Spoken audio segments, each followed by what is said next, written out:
personal story is I started getting sexually abused as a young child, and then nobody did anything for me and to help me. And to make it, I'm going to shorten up a little bit, but I ended up with my dad in Chicago, and that's where I got trafficked at, because me and him got in an argument. I ran away. 1 in 4. How old were you when you I was 15. 15. And 1 in 4 runaways end up being trafficked. No matter where you're at in the United States, that's facts. Wow. And of course, again, no one ever got me any kind of help with that. And that's the most important thing in the world. If anybody listens, always get help with it. Because if you don't, it's going to turn that child into a very angry person. Right. And they're going to go and fight a lot of people, and they're going to go get in a lot of trouble, and they're going to go look for love in all the wrong places. How many years did you live that way? I was in the industry from 17 till 32. Wow. I was being trafficked. So explain what that means, because I've had different people ask me, what do you mean she was in the sex trafficking industry? You mean prostitution? Like, what do you mean by that? Well, trafficking, okay, so there's a couple different avenues or explanations of it. But for the most part, what it means is if you're being forced, whether it's money, food, a house, a place to stay, or anything like that, versus sex. And that's where I was. What the gangs do is they get you together, and they decide who they're going to have as a prostitute and who they're going to have as dope girls. And I've sold drugs too, or whatever, when I was a teenager. They were like, well, you'll make some money, so we're going to keep you as a prostitute. I was doing my thing, you know, whatever. I was getting beat up almost every night. But they own and control you, basically. Oh yeah, they owned and controlled me. I did have I can't see it today, but they branded me. Yeah, I've been branded. I have, let's see, I've had 1, 2, 4 brandings. Yeah, so they brand me, and what they do is they just put their gang symbol on you, or their name on you. That way when you're in the clubs or you're on the strip, and the strip is where girls sell themselves. They'll know who you belong to. I was trained to not care about people's feelings since I was a small child. You know, like I'm just now getting to where people can hug me. Really? Oh yeah, girl. But the pastor walked up to me one day and he was like, the Lord told me to give you this house so we can get these women rebuilt up.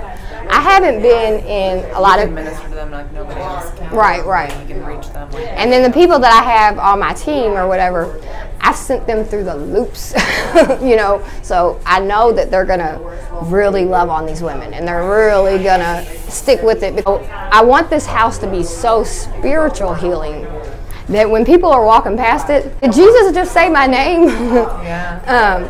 And the house, it's cool because it's got 4 bedrooms in it. And I'll have 2 rooms for single women and 2 rooms for women with children. And it'll offer parenting classes. It'll offer art therapy, drug rehabilitations. The people with teen talent, they sit on my board. A girl won't be able to come in our program unless she's really done. And she can bullshit you, but she can't bullshit me. Right. You know, and I mean, and that's just because. You know how it goes. Yep. Yep. Yeah. So, but. What's been your most rewarding experience that you've had so far in helping these women get out of the sex trafficking industry? What's the story that you can think of I'm just going to say, I have a couple young ladies in my organization. I'm just really proud of them. I have been in the trenches, literally in the trenches with them. And now, and they see me, they're like, because I hold a Bible study over on 7th Street, on the strip where all the clubs are. And they'll be like, Miss Summer, what are you doing? And they're like, you used to be crazy. You used to carry guns. You didn't care. And like now you're like, I love you and I love Jesus. Yeah. You're like, what happened? You're like, what's going on here? And I was like, because he brought me my daughter home. He kept her alive. He kept my husband alive. He kept me alive.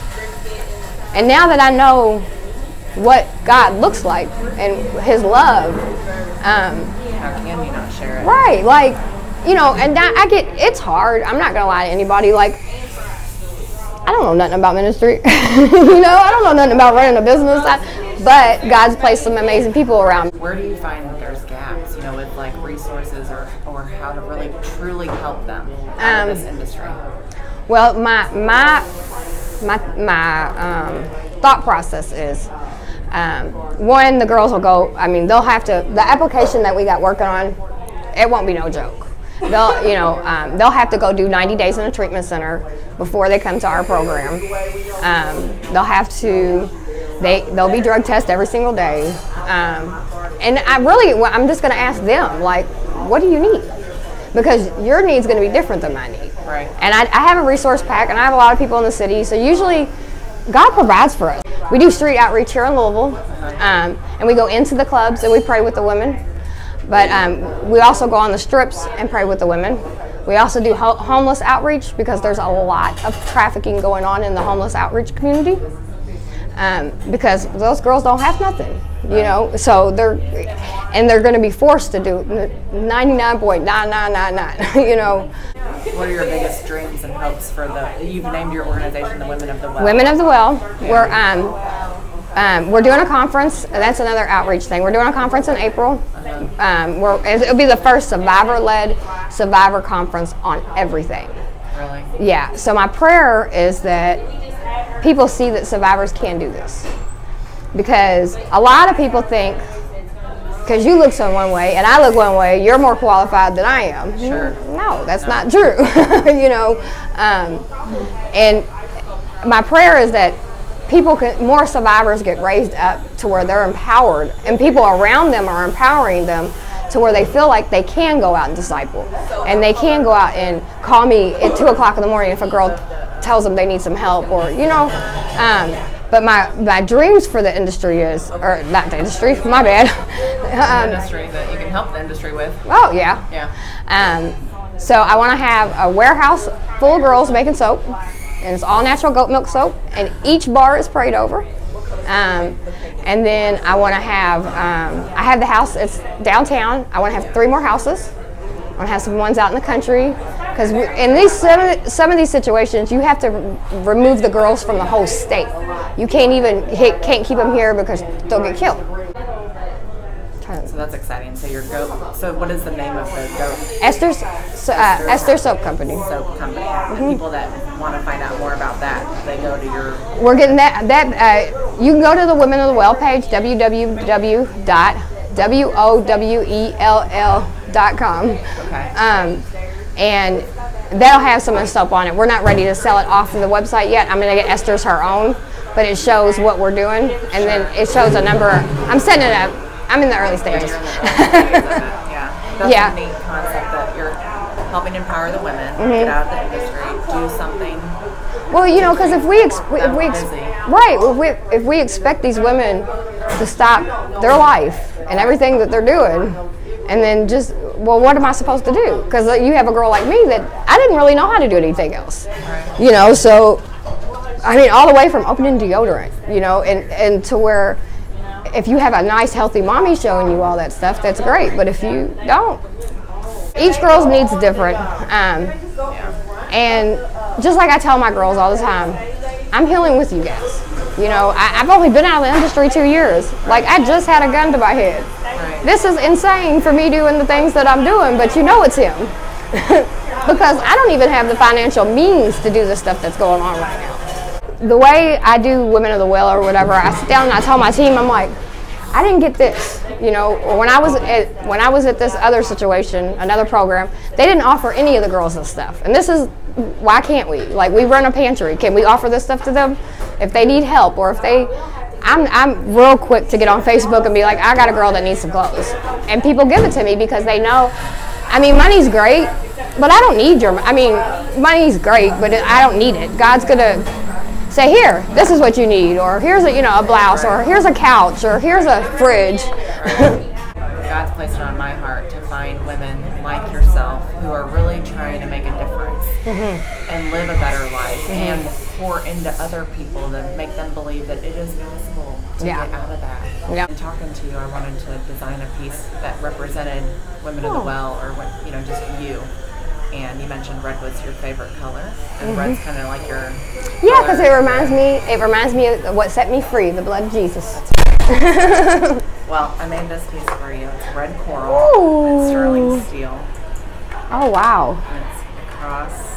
That is so And a pretty. bracelet to match. Oh. I figured you could probably wear this quite a bit. Yeah. It's casual enough and Yeah, that's so and earrings cute. to match. Well, thank you. But that will be your Women of the Well piece that Yeah. we'll have on And people my can- website. We'll name it. If you want to name it Women of the Well, what would you want to name it? We can do women well. Okay. Found me. So that's the Women of the Well set. Cool. That represents. I love that. I love it. I love the. Do you love it? I really do. I loved making it for you. What's the best way to get a hold of you or to They can figure call out- me at 502-498-6018, or they can email me at summerdickerson79 Summer Dickerson 79. We'll put that on there. at gmail.com. But, and then we're always, looking, because see, one thing I do take donations on is a lot of these girls are good on food, because a lot of them get food stamps and stuff like that. Okay. What sends them back into the streets is laundry detergent, diapers, things they can't buy, food stamps. They can't buy that with food. With food stamps, right. My best friend was, the night she was killed, the only reason she was even working is for school supplies. Oh my. So her babies could go to school on the first day. And a lot of people don't realize that, because they're like, oh, she must be getting high. And I'm like, don't get me wrong, I'm not saying that they ain't getting high, but honey, no, not really. Right. She needs, people have so many baby wipes, laundry soap, anything like any household items and stuff like that. Yeah, lots of prayer. Prayer. Lots of prayer.